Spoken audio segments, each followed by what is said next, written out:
Okay, let's unpack this. Have you ever had that really frustrating feeling? You know, where you can understand English perfectly fine, read a book, watch a movie, follow along. Oh, yeah. But then when it's your turn to speak, it doesn't quite come out right. Like your Mm. brain's lagging behind, you're searching for words, pausing. It's awkward. It's like hitting a wall, right? So many English learners feel this. It's probably one of the most common frustrations, that gap between understanding and actually producing the language fluently. You know the stuff is in there, Exactly. but getting it out smoothly in a conversation, Yeah. that feels like a whole different challenge. Totally. And that's what we're diving into today. Our source material points to this core habit that fluent speakers have, something they might not even notice they're doing. Thinking directly in English. Yes, thinking directly in English. We looked at a source that really zooms in on this specific technique. So our mission here is to figure out why this is such a game changer, and maybe more importantly, how you can actually start doing it yourself using the steps laid out in our source. Yeah. This could genuinely be, the thing that unlocks smoother speaking for you. And it's interesting because it tackles the problem at a really fundamental level. It's not just about learning more words. It's about changing the actual mental process you use while using English. Right. And that process, the one that causes the problems, our source says it's usually translation, constantly translating back and forth in your head. Exactly. You hear English, you translate to your native language, think Okay. of a reply in your native language, translate back to English. It sounds exhausting just describing it. It is, and it's incredibly slow for a real conversation. Think about the mental effort involved. Your brain's juggling two languages constantly. That's why you pause. That's why sentences sometimes sound a bit off grammatically. You might be using structures from your first language. It just slows everything down, Whereas fluent speakers, they just skip that whole translation detour. pretty much. They think the thought directly in English. The idea connects straight to the English words. It's much faster, much more natural sounding. Like a direct line versus a winding country road. A perfect analogy.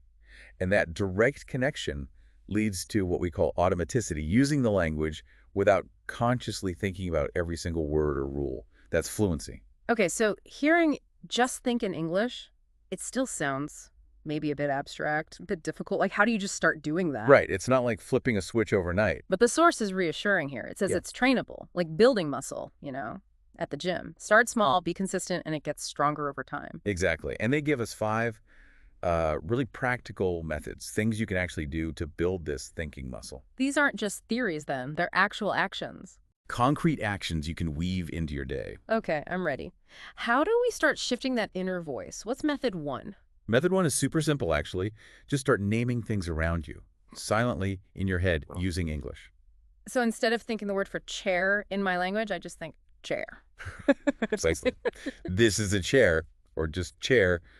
Look around you now. Desk, lamp, screen. Do it throughout the day. Your room, your clothes, your food. Okay. Easy enough to try anywhere. And it's powerful because it builds that direct link. Object C, English word. No middleman. Got it. Okay, what's method 2?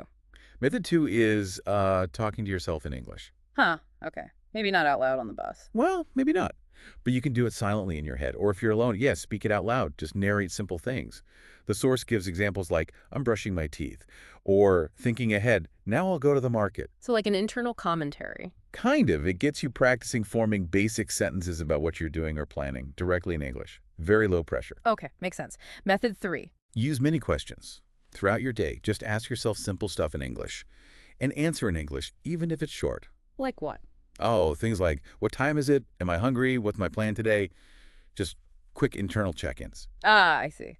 So you're prompting yourself to use English for everyday thoughts. Exactly. It keeps nudging your brain to engage actively with English. All right, method 4 sounds related to talking to yourself. It's about narrating your actions. Yes, specifically describing what you're doing as you're doing it. Like, I'm opening the fridge. I'm pouring water. More commentary, but focused on the physical actions. Right. It helps connect verbs and actions in real time. Yeah. Builds that flow of thinking about what you're doing in English. Okay, naming, talking to self, many questions, narrating actions. What's the 5th one? Method 5 involves listening and speaking. It's watch and repeat. From TV shows and things. Exactly. The source mentions shows like, Friends or Modern Family, Pause the video, repeat a line someone says, try to copy their intonation, their rhythm. Ah, so connecting the internal practice to how people actually sound? Precisely. It bridges that gap between thinking the words and saying them naturally.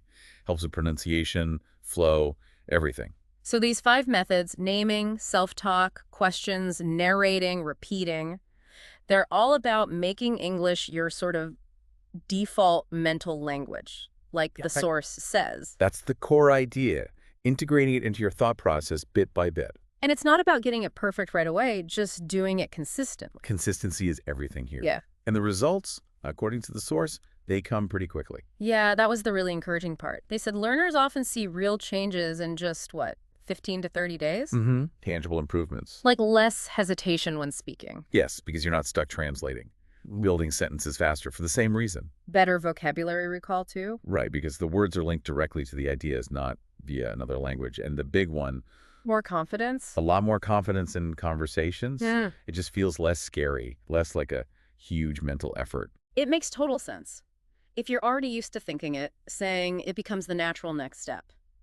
The source had that great line. It's like turning on a switch in your brain. Yeah, that captures it well. It can feel like a real shift in how you process language, moving towards more automatic use. Okay, so for everyone listening, how do you actually start this? The source gives a specific challenge, right? Something manageable. Very manageable. The challenge is, for the next 7 days, just commit to 2 minutes of English thinking when you wake up and 2 minutes before you sleep. It's 4 minutes a day. That's it. That's the core thinking practice. Yeah. And they add one more thing to help make it stick. The diary. Yeah. Write down 5 thoughts each day in a diary. In English. Simple thoughts are fine. Why the writing part? It makes the thinking process more concrete. You have to actually form the sentences, which reinforces the habit, bridges internal thought and external expression. Okay, 4 minutes of thinking, 5 written thoughts for 1 week. Seems doable. And there were some quick fire points in the source, too, like the best time to do this thinking practice. They said morning. Yeah, starting the day with it can help set your brain to English mode, so to speak. And mirror practice versus the diary Yeah. is one better. Both are good. The mirror can help with feeling like you're speaking. The diary helps solidify the writing and thinking. Just pick what works for you, or do both. And that translation habit, definitely bad. Definitely the thing you're trying to replace with this direct thinking. Okay, final clarification. Can absolute beginners do this? Absolutely, yes. The method starts simple. Name basic objects. Use simple sentences. It grows with your level. Starting early is actually ideal. So wrapping this up, the big takeaway seems to be that fluency isn't just about stuffing more words into your head. It's about changing how your head works with the language. Exactly. Thinking directly in English is that key habit. And it's trainable. With simple daily practice. Consistency over perfection. You don't need perfect English to start thinking in it. Not at all. Just the willingness to start making that shift. And if you think about the bigger picture, this habit is like installing English as your brain's main operating system for communication. Ooh, I like that. An OS upgrade. Kinda. And once that's in place, all the other learning vocab, grammar, it integrates better. It becomes accessible when you need it automatically. So maybe give that 7-day challenge a try. 4 minutes of thinking, 5 written thoughts each day. It seems small, but consistently making English your internal go-to language. Yeah. That could really be the key. Fluency might just follow naturally from